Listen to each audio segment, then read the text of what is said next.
Shalom, saudara dikasih Tuhan, bertemu kembali di dalam renungan Bina Iman GKI Klase Solo. Sebelum mendengar firman Tuhan, mari kita berdoa. Bapa di surga, kami bersyukur untuk saat ini karena kami telah siap untuk mendengar sabda-Mu.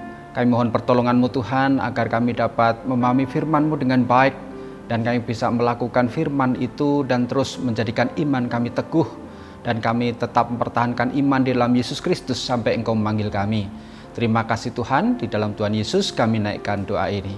Amin. Saudara, pada hari ini firman Tuhan bacaan diambil dari surat 1 Petrus pasal 4 ayat 1 sampai 6. Saya akan bacakan demikian. Jadi, karena Kristus telah menderita secara badani, kamu pun harus juga mempersenjatai dirimu dengan pikiran yang demikian.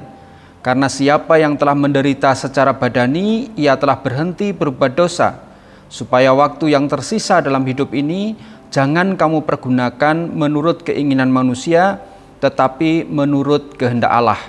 Sebab telah cukup banyak waktu kamu pergunakan untuk melakukan apa yang suka dilakukan bangsa-bangsa yang tidak mengenal Allah.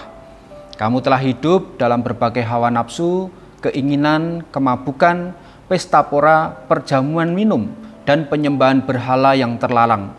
Sebab itu, mereka heran bahwa kamu tidak turut menceburkan diri bersama mereka di dalam kubangan ketidaksenonohan yang sama dan mereka memfitnah kamu. Namun mereka harus memberi pertanggungjawaban kepada Dia yang telah siap sedia menghakimi orang yang hidup dan yang mati. Itulah sebabnya Injil telah diberitakan juga kepada orang-orang mati supaya mereka sama seperti semua manusia dihakimi secara badani, tetapi oleh roh dapat hidup menurut kehendak Allah. Demikian bacaan firman Tuhan pada saat ini. Nah, sudah dikasih Tuhan, pada saat seseorang bersedia mengorbankan dirinya untuk membantu dan menolong kita, apa respon biasanya yang kita lakukan? Pasti kita akan sangat menghargai pertolongan orang tersebut. Apalagi jika ini dilakukan oleh Tuhan Yesus. Kita yang seharusnya mati, yang harusnya menuju kepada kebinasaan karena upah dosa ialah maut. Tetapi Tuhan Yesus sendiri, Sang Allah yang telah menjadi manusia, rela mengosongkan diri menjadi manusia, menjadi seorang hamba, bahkan rela menderita, disalibkan, mati, dikuburkan, kemudian bangkit kembali. Maka hal yang perlu kita lakukan adalah terus bersyukur. Karena dosa-dosa kita telah diampuni, dosa kita telah dihapuskan karena darah Kristus. Dan tentu hal ini harusnya mengubah hidup kita sebagai orang yang telah percaya kepada Kristus. Oleh karena itulah dalam surat 1 Petrus ini, surat yang ditujukan kepada orang-orang percaya, maka di sini Petrus berusaha menegaskan kembali agar orang yang telah percaya kepada Kristus itu benar-benar meninggalkan kehidupan yang lama dan masuk pada hidup yang baru. Tadi dikatakan, jadi karena Kristus telah menderita secara badani, kamu pun harus juga mempersenjatai diri dengan pikiran yang demikian. Artinya bahwa Kristus telah memberikan teladan. Kristus sendiri telah menderita secara badani, tetapi hal itu juga menunjukkan bahwa pada saat kita mengalami penderitaan, maka kita seharusnya juga menyadari bahwa tubuh ini lemah dan kita harus meninggalkan hal-hal duniawi, tetapi beralih pada pemikiran seperti Kristus untuk mendapatkan kerajaan Allah, masuk dalam kerajaan Allah, hidup sesuai dengan apa yang Tuhan kehendaki. Karena apa? Supaya waktu yang tersisa dalam hidup ini. Surat Petrus ini menegaskan bahwa waktu kita itu waktu yang sangat pendek. Kalau kita sudah percaya kepada Kristus yang saat ini kematian dan kebangkitannya kita peringati, maka itu menunjukkan bahwa saatnya kita juga akan mati. Tetapi pada saat kita mati di dalam Kristus, maka pada saatnya kita juga akan bangkit kembali. Sehingga kita harus menggunakan waktu ini bukan menurut keinginan manusia, tetapi harus menurut kehendak Allah. Dalam ayat 3 dikatakan, sebab telah cukup banyak waktu kamu pergunakan. Waktu yang kita pergunakan untuk memenuhi keinginan diri kita sendiri, segalanya sesuai dengan apa yang hawa nafsu kita itu sudah dilakukan. Dikatakan di sini, kamu telah hidup dalam berbagai hawa nafsu, keinginan, kemabukan, pesta pora, perjamuan minum, dan penyembahan berhala yang terlarang.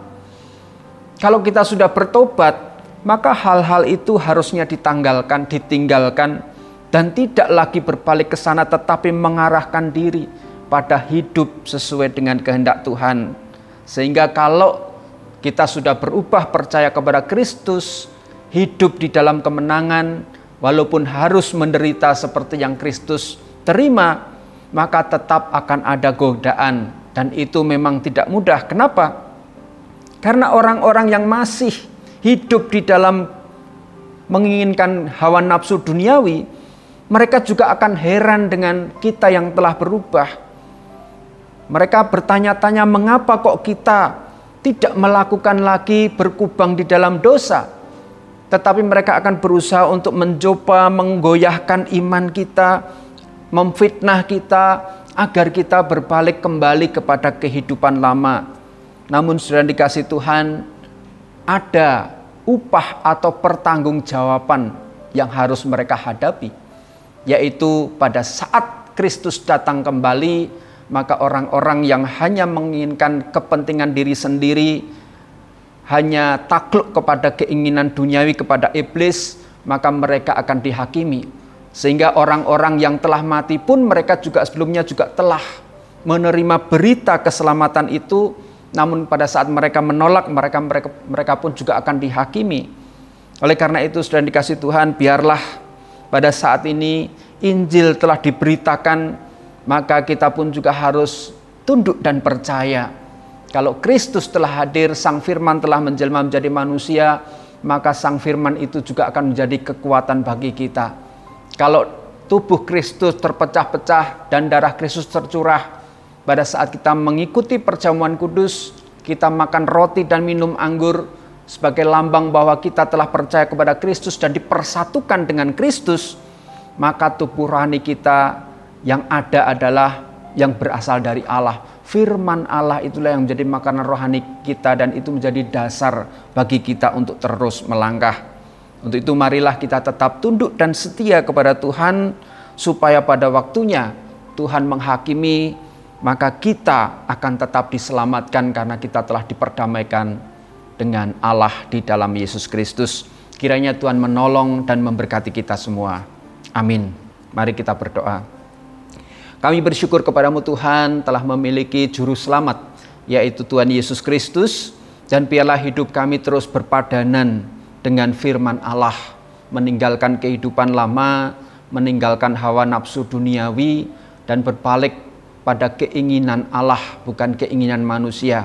Terima kasih Roh Kudus yang akan terus menolong kami, sehingga kami dapat menjalani kehidupan ini dengan terus bersandar kepada Tuhan, dengan kerendahan hati dan tunduk kepadamu. Di dalam Tuhan Yesus kami berdoa. Amin.